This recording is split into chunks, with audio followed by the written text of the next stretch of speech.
This show is brought to you by Irresistibility, expert help for women with online dating. Are you experiencing inbox crickets or real-life crazies? It's not you, it's your online dating profile. Let us help you do online dating that leads to real-life love and romance. Go to helpmeonlinedate.com and we will send you the first 2 video chapters of our program for free. You are listening to Single Smart Female. This is Jen. And Jen. Letting it all hang out for your love life. Examining your dating experiences and answering your hot topic dating questions. Just you and us. Jen squared. No topic is off limits and no filters involved. We are here to help you do dating on your terms. If you have a question you would like us to answer or would like to immediately upgrade your love life with our collection of classes and exclusive merchandise, meet us over now at singlesmartfemale.com. So Jen, do you have any clue what time it is? Is it peanut butter jelly time? Well, I'm sure somewhere in the world it is. Do you just think to yourself, what the heck's going to come out of her mouth? I pray every day. Well, hello, single smart females. Hola, mi amigas. It's Jen and Jen.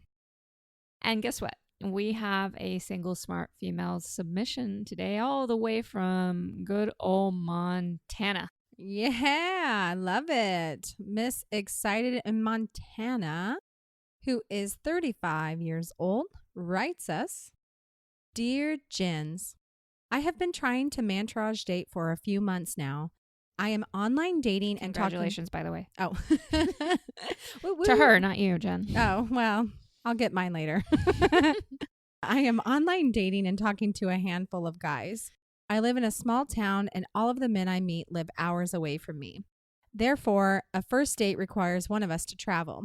I've been talking to 2 guys for a few months each and one for about a month. The first 2 are not really stepping up to make plans with me. They continually text me on a daily basis and ask what my plans are for the weekend and just beat around the bush. The times we have spent together, I have had to be the one to make the plans and do the traveling. I have told them that I would like to have them come visit me, but they don't ever make a plan enough in advance for me to not have other plans. Then there's the most recent man. He is amazing. We have been dating for slightly less than a month. He drove 4 hours to take me out the first time. I went to see him the next weekend. We had a weekend break and he is coming to see me again this weekend. He has really impressed me with all our dates and how much effort he's putting in. He makes sure to make plans in the future with me. We talk every day, sometimes on the phone, sometimes over FaceTime. He has by far surpassed the other 2 men. Originally, when we met online, I didn't think he would be my type because I'm more of a country girl and he's a businessman. Boy, was I wrong. We have an amazing connection already. My question is, how do I know when to have the exclusive discussion? And let me say that again because I said it weird. Exclusivity. Exclusive. I don't want to jump the gun, but it feels so right. Alrighty. You want this one or do I get it? You get it. Sweet. Okay. Wait, I changed my mind. No, I'm lying. So, Miss Excited in Montana, there's only really 2 things I need to address with you. And the first one, we'll start at the end, the exclusivity discussion, or the, as you put it in quotes, exclusive discussion. It's a very simple answer. It might not be a simple execution, but it's a very personal decision. I do encourage women, and it's not a hard, fast rule, but I encourage women to continue dating and let him bring it up if he wants to. It doesn't mean that there's anything wrong with a woman having starting the exclusivity discussion. I just have found in my own dating experiences, and I've found with a lot of women who've done a lot of leading in their lives, that it feels really good to take a seat into the feminine, meaning not be the one to have to initiate everything, okay? Does not, again, make it very clear, does not mean that you are not allowed to do that, okay? It's really about what feels great to you. So you need to sit down and have a conversation with yourself about would it feel better if he was to initiate that conversation? If you were just to wait, so because we're talking what, 4 weeks here? Yep, 1 month. 1 month? Yep. It's still very, very early. It doesn't because I will tell you it sounds like it's going great for you, by the way. But it still is very, very early, so there's nothing wrong with extending your dating phase for a while and enjoying your mantourage dating, because I'm going to help you with the other piece in just a second. But you have to decide what feels. Now, if it makes absolutely no difference to you who initiates the discussion, then you can consider if you're ready to really be in an exclusive relationship, and then you can have the conversation with him. Any thoughts, Jen? I am completely on board. I have the same feeling and belief, and it's been my experience as well in dating that I prefer to let them initiate that conversation. That's just what I feel comfortable with. And I think that sometimes some men can be slow burners and, take some time to feel that connection to you.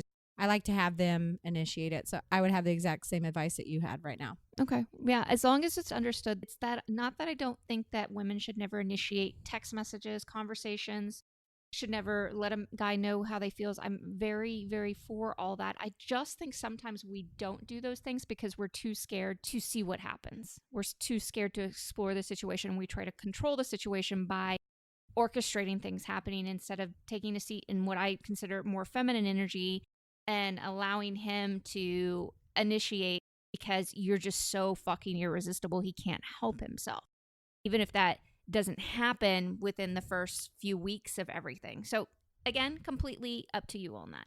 Now, the second point of all this that I wanted to talk about the other men and these guys that are not stepping up to make plans. So my favorite thing to do to nip that shit in the bud is basically put the question back on them. I don't enjoy these ongoing text conversations. I think they're a gigantic waste of time. I don't think that they can be a little fun here and there, but if that's all you're doing with men, I'll be honest, a lot of men, they get their fill of you by having these ongoing texting conversations. So I like to keep texting conversations in a more concentrated window of time. And then if he wants to engage with me more, he can do it by phone calls or he can arrange a date with me. And how you do that is when specifically when he's asking you, what are you doing this weekend? You shoot it right back at him and say, why, handsome? Are you asking me out on a date? Jen, are you reading my notes? I literally wrote that same thing down. Where the hell did you learn it from? Are we from the same brain? I was trained by you. I'm not kidding you. Read them. Read it right there. Right there. Okay. Why are you forgot the handsome part? Well, I was going to say it. It just didn't have time to write it. It can be another fun name of endearment. Why Mr. blah, blah, blah, or why big guy, or sexy. Mm-hmm. It could be any of those. Anything that feels fun for you. And I know a lot of women get super nervous with these terms of endearment. But ladies, I want to point out something.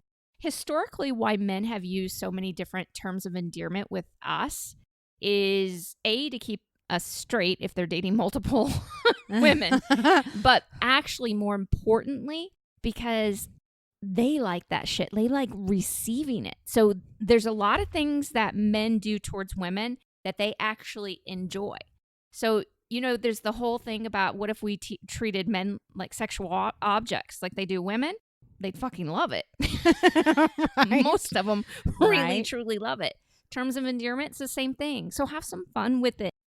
Make your dating life fun, all right? Don't be such a stick in the mud about trying different things and different ways of being with men. And I'm not trying to offend you when I say that, but truthfully, ladies, we can. I remember I was a real big stick in the mud because I was so afraid that he wasn't going to like me if I was quirky or weird or did things out of the box. And when I decided that I was tired of hiding who the fuck I am for real, and then I let myself start to be more playful, more creative, all those things, men started falling all over me and crawling out of the woodwork to spend time with me. And like hanging on your leg as you walked down the street? No, I didn't permit that kind of shit. That's those bitches are too heavy to be carried anywhere. Fuck that shit. No, and you know what, Jen? For me, the handsome stuff was just terrifying a long time ago. When we started working together, I remember you told me to say that, and I was like, what? No way, no way. Fuck no, I can't do that. Because I'm so afraid to show interest because this guy's gonna, want to run away as soon as he finds out I'm interested in him. I got to play it cool. I can't show interest. So we had the most adorable client a while back who was very anti doing this, and she just didn't see what the fucking point was. And I think more than anything, it made her really nervous. So the first time she did it with the guy that was really interested in but wasn't paying a lot of attention to her, he wrote her back. He goes, really? I didn't even think you liked me. I know, right? Crazy. So ladies, this is also a great way to connect with men on a different level, and men need to know that you actually like them. It doesn't mean, it's okay for you to like somebody and maybe they don't reciprocate. I know we make that a big fucking deal, but even if they don't like you in that moment, trust me, you stick in their head. And they're like, well, she likes me. Should I be liking her? Wow. Well, and they can't stop thinking about you. Then they're thinking, well, yeah, I like this about her and this about her. And maybe I really do like her. And then all of a sudden, yeah, I fucking like her. And she's so much fun. And I love the way I feel when I'm around her.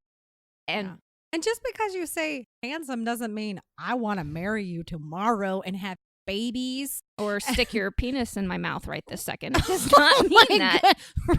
Yeah, I didn't even think about that. But anyway, you're not saying yes to anything except that you think he's handsome. Hey, cutie. Yeah, big deal. Mm-hmm. So what? Like, I would say that right now. I would say it to a friend. Yeah, I say it to everybody. I know, right. I find everybody handsome these days, but absolutely, it's a great way to connect people. But men, not committal either. Yeah, it's not committal, but most men love terms of endearment. So use them. They're fun. You stick out in their head in a good way, in a very good way. It makes you more memorable than the countless women out there who are not willing to have any fun with their words, with their creativity, with doing things outside of the box. So I'm going to keep urging you to step outside of your comfort zone for all the women, not just with terms of endearment, but press on him. And let's say, this whole, we'll go back to the fear portion of this. I want to make sure, ladies, don't be afraid to press back on a guy if he's asking you that, oh, so what are you up to? I fucking hate that question, but you're going to keep getting it over and over again. And I want you to not be afraid of pressing back on him. Even if he says no, who gives a fuck if he says no? At least you're clear and you're not doing this back and forth thing, okay? Have fun with it. Get more concise with it. He'll be more reluctant to contact you unless he's wanting to set something up. You're changing the dynamic between the two of you instead of doing what countless women do over and over again. Okay, lover girl, it's time for the final thought on today's show. Impatience and fear are a woman's two greatest adversaries in dating. Men, on the other hand, are the easiest part. This show is brought to you by Irresistibility, expert help for women with online dating. Are you experiencing inbox crickets or real-life crazies? It's not you, it's your online dating profile. Let us help you do online dating that leads to real-life love and romance. Go to helpmeonlinedate.com and we will send you the first 2 video chapters of our program for free. Hey, lover girl, this is Jen again. Don't forget to subscribe to the show in your favorite podcast app, as well as share Single Smart Female with all of your single smart girlfriends. And if you would like to play around and learn more about man-tourage dating, come see me at singlesmartfemale.com. Talk to you next time.